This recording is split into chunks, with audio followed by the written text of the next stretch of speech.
sahabat harmoni, coba bayangin satu hal. Ada dua orang, dua-duanya bangun rumah di waktu yang hampir sama. Yang satu, tiap minggu kelihatan capek, mukanya tegang, ceritanya penuh keluhan. Biaya naik lagi, ini kok nggak selesai, kok rasanya nggak kelar-kelar ya? Yang satu lagi capek juga, tapi cara ceritanya beda. Iya, prosesnya panjang, tapi jelas. Kita tahu sekarang lagi di tahap apa, pelan-pelan, tapi yakin. Padahal rumahnya sama-sama rumah tinggal. Bukan istana, bukan gedung bertingkat. Terus bedanya di mana? Bedanya ada di cara menjalani proses bangun rumah itu sendiri. Dan di video ini sahabat harmoni, kita nggak mau cuma bilang ini salah, itu benar. Tapi mau bahas tips supaya proses bangun rumah terasa lebih mudah dijalani, lebih masuk akal dan lebih manusiawi. Salah satu hal paling sering kami temui di awal pertemuan adalah ini. Klien buka HP lalu bilang, "Mas, saya mau rumah kayak gini." Referensi boleh, inspirasi perlu. Tapi masalahnya bukan di referensinya. Masalahnya adalah cerita hidup di balik rumah itu belum pernah diceritakan. Kami selalu balik nanya, rumah ini nanti dipakai siapa? Sehari-hari kegiatannya apa? Sering di rumah atau jarang? Karena rumah yang baik itu bukan yang mirip Pinterest, tapi yang paling pas sama penghuninya. Kalau sahabat harmoni suka masak, tapi dapurnya sempit, rumah itu bakal terasa salah sejak hari pertama. Jadi tips pertama yang paling penting, ceritakan hidupmu dulu, baru kita bicarakan bentuk rumahnya. Banyak orang berpikir, ini tanah saya, harusnya bisa dibangun apa aja. Secara kepemilikan, iya. Tapi secara teknis, lahan itu punya sifat. Ada lahan yang panasnya ekstrim, ada yang lembab, ada yang keras, ada yang lembek. Kalau lahan ini dipaksa mengikuti desain, biasanya rumah jadi panas terus, AC nyala seharian, biaya perawatan tinggi. Bangun rumah jadi terasa lebih mudah kalau sejak awal kita berdamai dengan kondisi lahan, bukan melawannya. Desain yang baik itu bukan yang paling unik, tapi yang paling bijak terhadap lingkungannya. Tapi mikir di awal itu wajar, bahkan harus. Yang bahaya itu kalau awalnya santai, di tengah bingung, di akhir panik. Bangun rumah yang ribet biasanya karena keputusan besar dibuat dadakan. Contoh sederhananya, awalnya nggak kepikiran ruang kerja. Pas rumah hampir jadi, baru sadar sering work from home. Akhirnya bongkar, ubah layout, biaya nambah, waktu mundur. Tipsnya jelas, habiskan energi berpikir di awal, biar proses di belakang lebih tenang. Ini tips yang sering bikin orang baru sadar setelah rumah ditempati. Yang pertama, struktur. Yang kedua, saluran air. Yang ketiga, instalasi listrik. Semua ini tidak kelihatan di Instagram, tapi paling terasa di kehidupan sehari-hari. Kalau air sering mampet, kalau listrik sering bermasalah, kalau dinding mulai retak. Rumah secantik apapun jadi menyebalkan. Bangun rumah terasa mudah kalau dari awal sepakat, yang kelihatan boleh belakangan, yang penting harus benar dulu. Kami sering dengar kalimat ini, "Mas, yang penting murah." Padahal setelah ngobrol panjang, yang mereka mau sebenarnya bukan murah, tapi tenang. Tenang karena tahu uangnya dipakai apa, tahu progresnya sampai mana, tahu hasilnya sesuai rencana.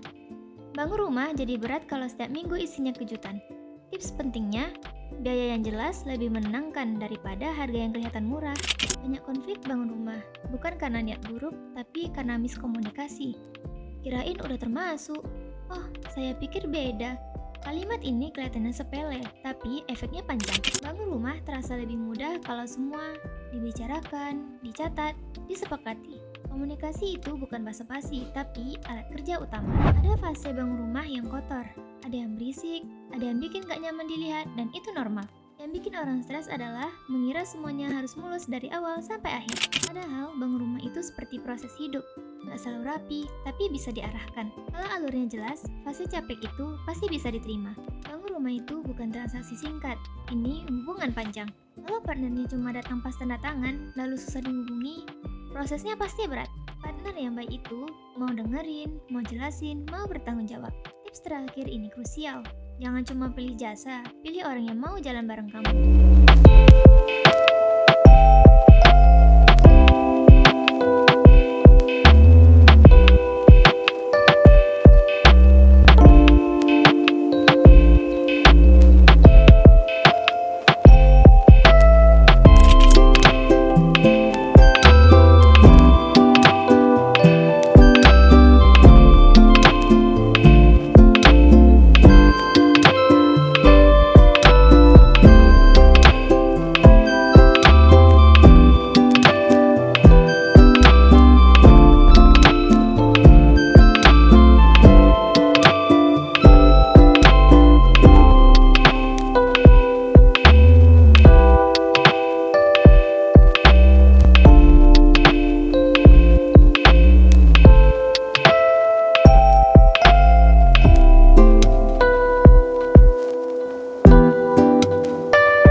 bisa terasa mudah.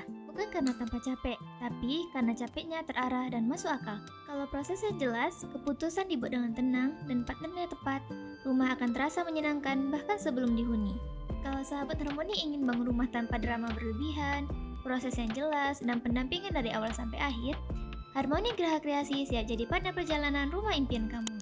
Karena rumah yang baik bukan yang paling cepat jadi, tapi yang paling siap menemani hidup penghuninya.